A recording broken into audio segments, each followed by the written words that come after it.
Vous avez choisi de cliquer sur la deuxième partie de la vidéo concernant l'achat d'un bien, qui concerne le module 5 de Seconde Pro, environnement économique et protection du consommateur.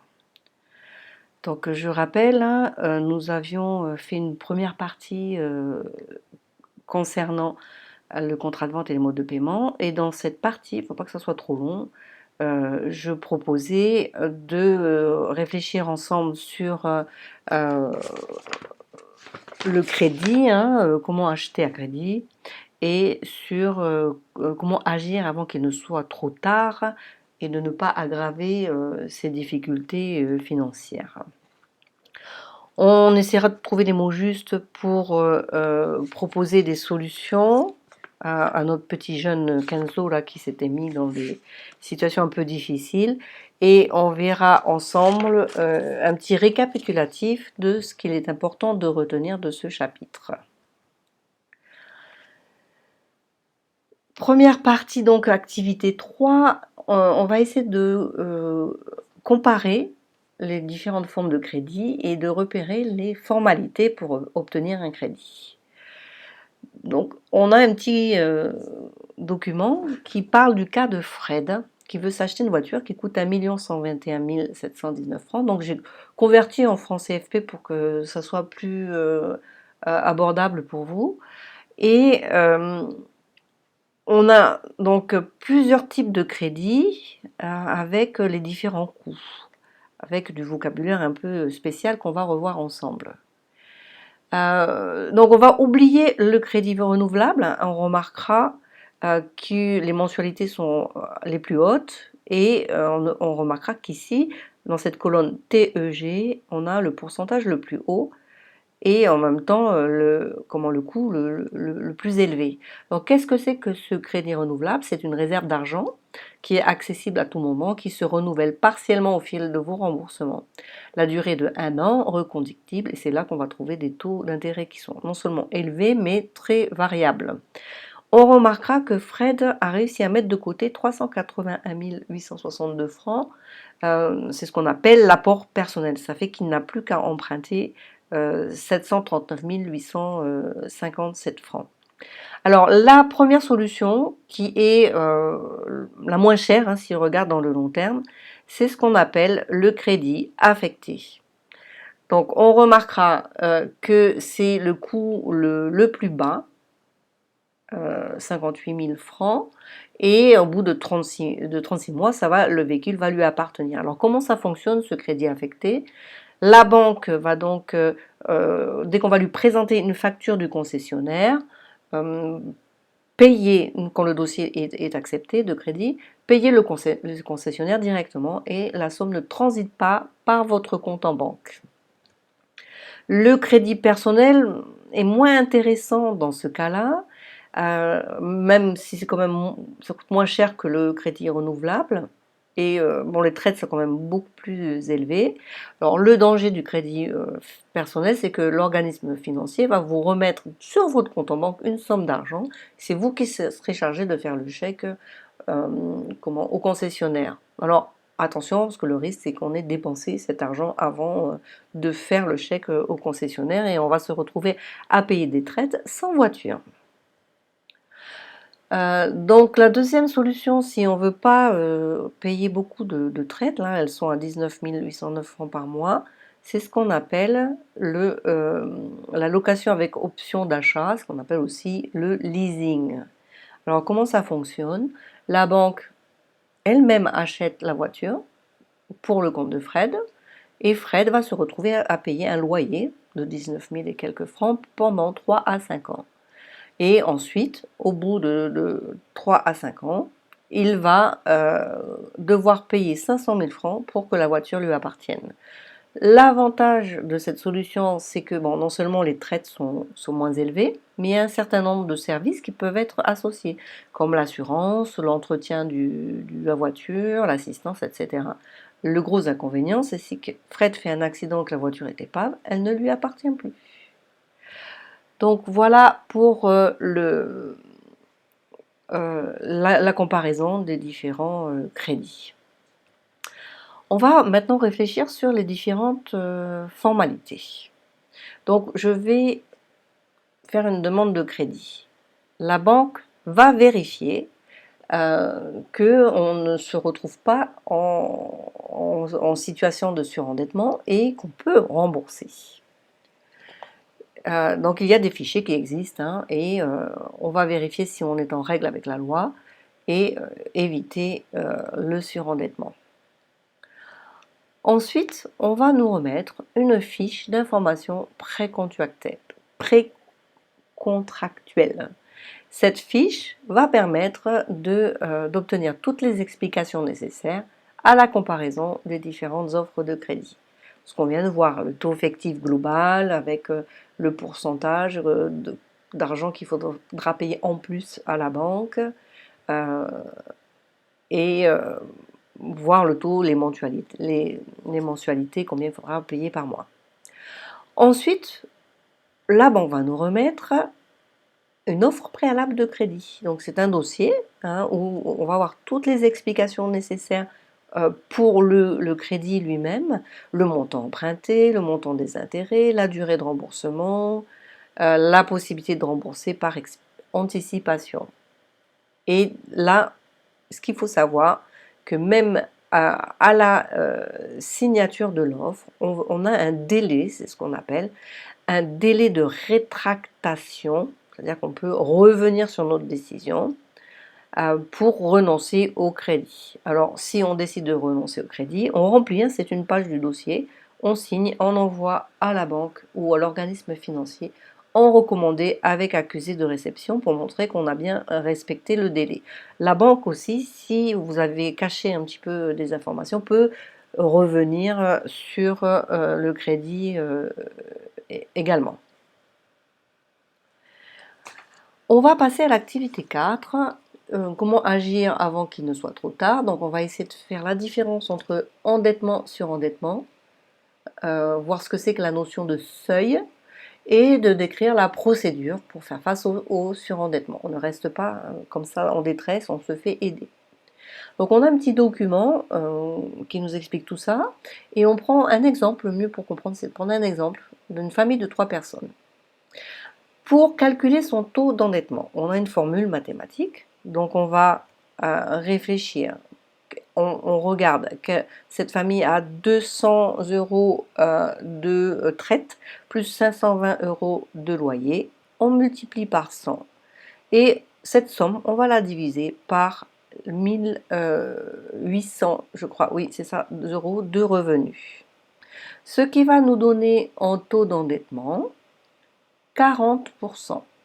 Donc ce taux d'endettement permet de savoir si on peut demander un nouveau crédit. La banque nous le fera calculer et si on dépasse un certain seuil, on ne pourra pas. C'est ce qu'on appelle la capacité de remboursement. Donc cette capacité de remboursement, c'est le tiers des,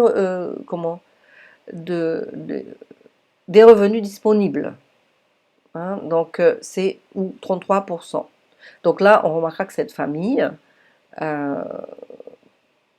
a dépassé ce taux et on se demande si elle va pouvoir faire face aux dépenses courantes.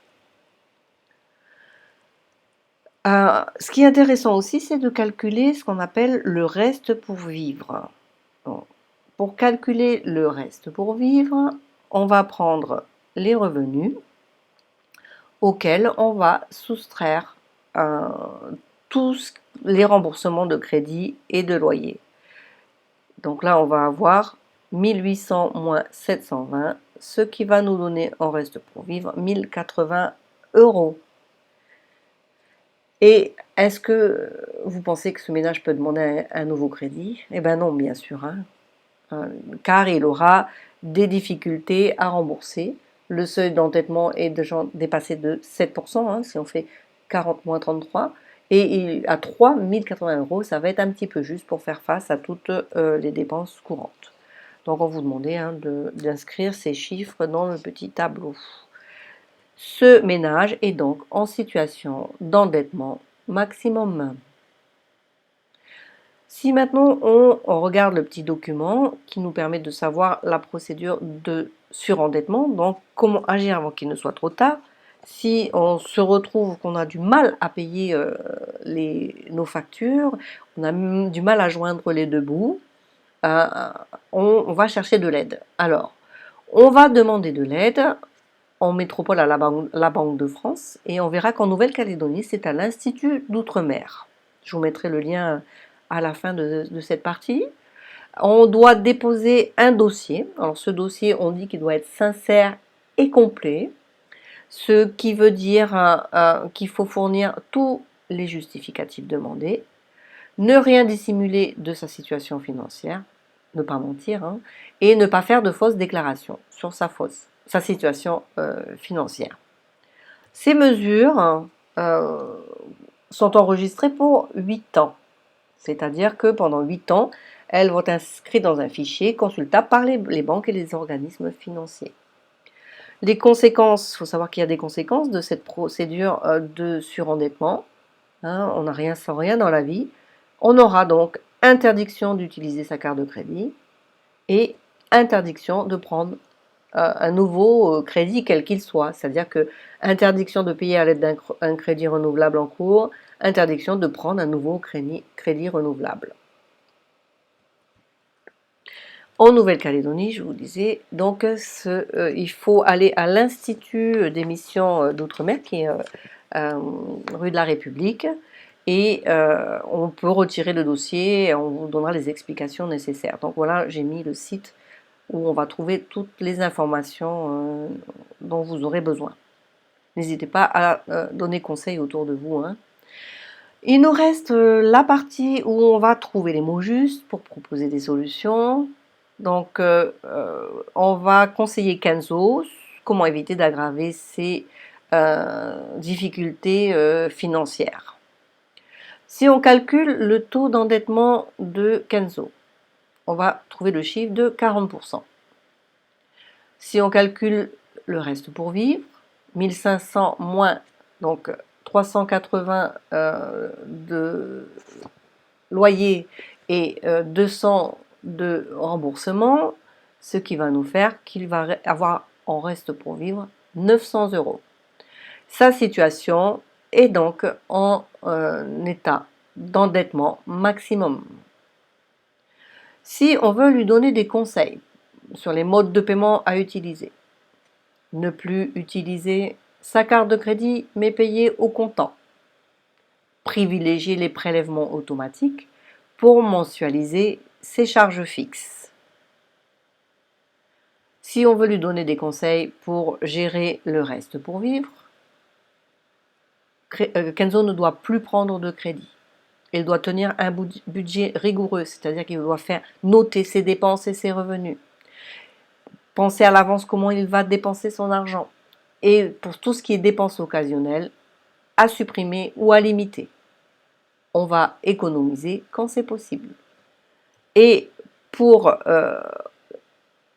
lui donner un autre conseil de gestion, c'est de ne pas rester dans une situation où on est tout le temps à découvert, qu'on n'arrive pas à régler ses factures.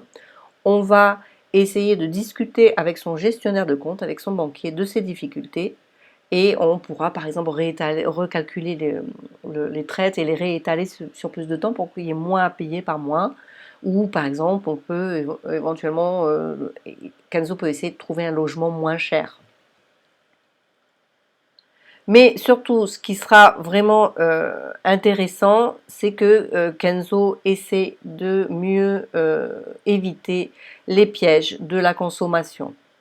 Alors, éviter les pièges de la consommation, ça va être renoncer aux achats superflus, aux achats d'impulsion, c'est-à-dire qu'on ne va pas chercher les courses alimentaires sans avoir fait une liste de ce qu'on a besoin au préalable. Et on prend que, le temps qu'on se remette d'aplomb, hein, on prend que ce qui est de première nécessité. Puis on essaie de faire appel peut-être à la solidarité de la famille aussi. Et quand il va régler ses courses, il va plutôt privilégier les espèces ou la carte bancaire. Et en dernier, donc, il fera attention la prochaine fois, une fois qu'il se sera mis d'aplomb, à bien comparer les crédits, bien tenir un budget, bien calculer sa capacité d'endettement, hein, de remboursement, pardon. On compare avant de choisir. Ce qui nous amène à la dernière partie sur la synthèse. Donc, si on récapitule, ce qui est important de retenir de ce chapitre. Il y a contrat de vente dès que le vendeur et l'acheteur sont d'accord sur le produit et sur le prix.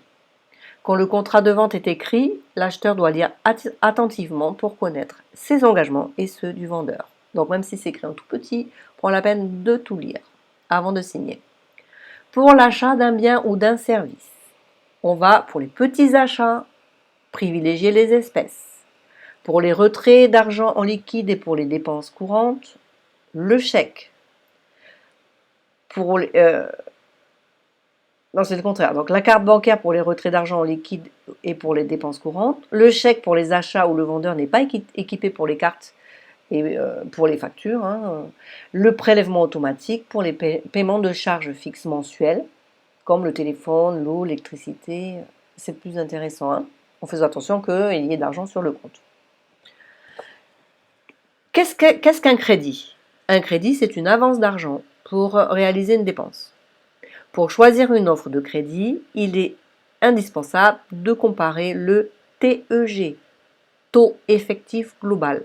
C'est l'indicateur en pourcentage du coût du prêt. On va aussi comparer le montant des mensualités et le coût du crédit. Les formalités pour obtenir un emprunt permettent à l'emprunteur de choisir la plus intéressante, de connaître ses engagements de remboursement à la signature de l'offre de crédit et de se rétracter éventuellement dans un délai de 14 jours. La règle d'or, ne pas vivre au-dessus de ses moyens, ne pas dépenser plus qu'on ne gagne, ne pas emprunter plus qu'on ne peut rembourser. Le seuil d'endettement ne doit pas dépasser un tiers de ses revenus, c'est-à-dire 33%. Si les dettes ne peuvent plus être remboursées et que le seuil d'endettement est supérieur à 33%, il est conseillé de déposer un dossier auprès de la Banque de France, de l'Institut d'émission d'outre-mer en Nouvelle-Calédonie, pour que la commission de surendettement trouve des solutions. Je vous remercie. Voici la fin de cette vidéo et il nous restera un chapitre encore avant de terminer le module 5.